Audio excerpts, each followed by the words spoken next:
Exam में जो प्रश्न पूछे जाएंगे उसमें आपको टिप प्रश्न लेकर हाजिर हुआ हूँ। आज हम कुछ क्वेश्चन को सॉल्व करेंगे और आप लोग ध्यान से देखिए। इस प्रश्न को याद करके आप एग्जाम हॉल में जाइएगा। इसमें से कुछ ना कुछ प्रश्न आपको जरूर आएंगे। तो आए हुए हम आपको क्वेश्चन सॉल्व करवाते हैं या क्वेश्चन को पढ़ते हैं कि इस तरीके से क्लास 12 यानी कक्षा 12 की बोर्ड में करीब 10 क्वेश्चन पूछे जाएंगे। अभी आपके सामने 5 है, 5 इसके बाद हम और देंगे, क्योंकि 5 को अभी हम सॉल्व करते हैं कि ये क्वेश्चन जो पूछे जाते हैं किस तरीके से पूछे जाते हैं और इसका उत्तर आपको कैसे देना है। तो आइए, इसीलिए हमने लिख दिया कि बोर्ड परीक्षा एक प्रैक्टिस सेट, अर्थात ये प्रैक्टिस सेट है, यही एग्जाम में नहीं आएगा लेकिन इसमें से एग्जाम में आ सकता है। तो आइए देखते हैं। पहला क्वेश्चन है कि उपन्यास विधा पर आधारित रचना है। तो ये 4 ऑप्शन दिए गए हैं, इसमें से आपको ये बताना है कि कौन सी रचना उपन्यास है। जैसे अगर इसमें पूछा उपन्यास विधा पर आधारित रचना है, पहला पूछा स्कंदगुप्त, दूसरा गोदान, तीसरा अशोक के फूल और चौथा है चिंतामणि। तो आइए जानते हैं एक एक करके कि ये है क्या चीज। तो अगर स्कंदगुप्त की बात करें तो ये जयशंकर प्रसाद का नाटक है, ये गोदान, ये उपन्यास नहीं है।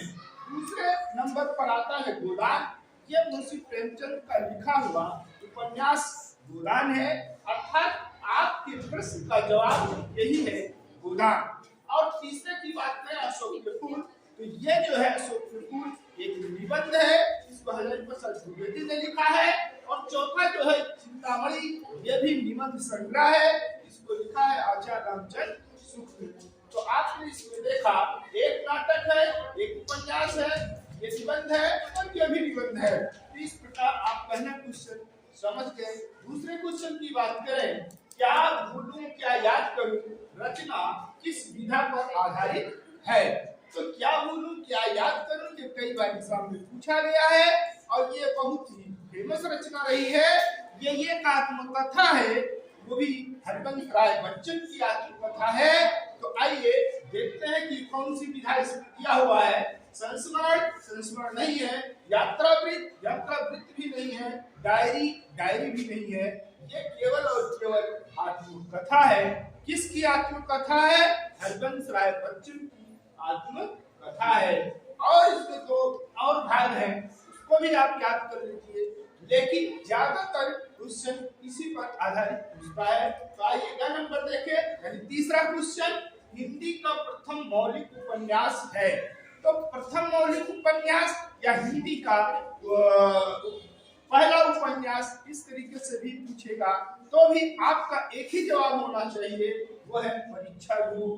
तो परीक्षा गुरु बहुत ही इंपॉर्टेंट है, ये उपन्यास है और इसको आप याद करके हिसाब में जाइए।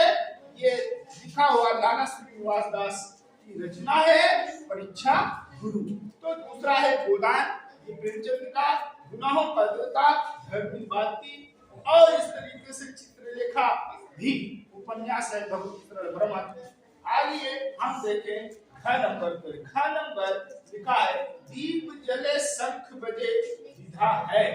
तो ये बताना है कि दीप जले और शंख बजे की जो रचना है किस विधा की है। तो आइए देखते हैं। नंबर 1 रेखाचित्र, ये रेखाचित्र है, या ललित निबंध है, या यात्रा वृत्तांत, या संस्मरण। तो दीप जले शंख बजे ये आप याद रखेंगे। आइए अगला देखें, 5वें नंबर पर लिखा है सरस्वती पत्रिका के प्रथम संपादक थे। तो प्रथम संपादक महावीर प्रसाद द्विवेदी, दूसरे पर है श्याम सुंदर दास, तीसरा जयशंकर प्रसाद और चौथे नंबर पर है प्रताप नारायण मिश्र। अर्थात हम ये देखें कि सरस्वती पत्रिका जो है वो द्विवेदी युग में प्रकाशित हुई है। द्विवेदी युग यानी महावीर प्रसाद द्विवेदी ने इसका संपादक अर्थात सरस्वती का संपादक 1903 में बने थे, जबकि सरस्वती पत्रिका का जो संपादन हुआ था वो 1900 ईस्वी में हुआ हुआ था। इसका यह मतलब हुआ कि महावीर प्रसाद द्विवेदी प्रथम संपादक नहीं थे। तो प्रथम संपादक कौन थे?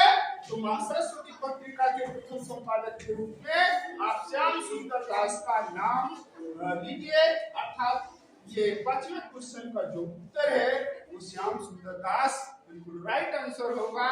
इस प्रकार से बच्चों आसानी से आप पढ़ते रहिए, याद करते रहिए, आपका क्वेश्चन आसानी से सॉल्व हो जाएगा और अच्छे मार्क्स आपके। नंबर 2 पर प्रश्न जो दिया हुआ है, नंबर 2 खंड 1 नंबर और 2 नंबर, 1 नंबर में 5 क्वेश्चन रहेगा और 2 नंबर में भी 5 क्वेश्चन रहेंगे। तो दूसरे में जो दिया हुआ क्वेश्चन देखिए का नंबर पर कि ज्ञानाश्रय शाखा से संबंधित कवि नहीं है। तो ज्ञानाश्रय और प्रेमाश्रय दो शाखा होती है। उसमें पूछा है कि ज्ञानाश्रय की कवि नहीं है, तो देखिए कबीरदास, नानक, रैदास, उत्पल व जायसी। तो इसमें जो कबीरदास है ये ज्ञानाश्रय शाखा के कवि है और इसी के फलों में नानक आते हैं या रैदास आते हैं या मधुदास आते हैं। इस प्रकार के जो दास हैं वो सब ज्ञानाश्रय शाखा के अंतर्गत आ रहे हैं। तो ज्ञानाश्रय शाखा प्रेमाश्रय, जबकि यहाँ दिया हुआ है उत्कल व जायसी। तो ये उत्पल और जायसी जो है ये प्रेमाश्रय शाखा के कवि हैं। तो हमने कहा था कि जो भक्ति काल है वो तो भाग में बटा हुआ, पहला निर्गुण दूसरा सगुण। तो निर्गुण में 2 भाग हैं, एक को ज्ञानाश्रय कहा गया और एक को प्रेमाश्रय कहा गया।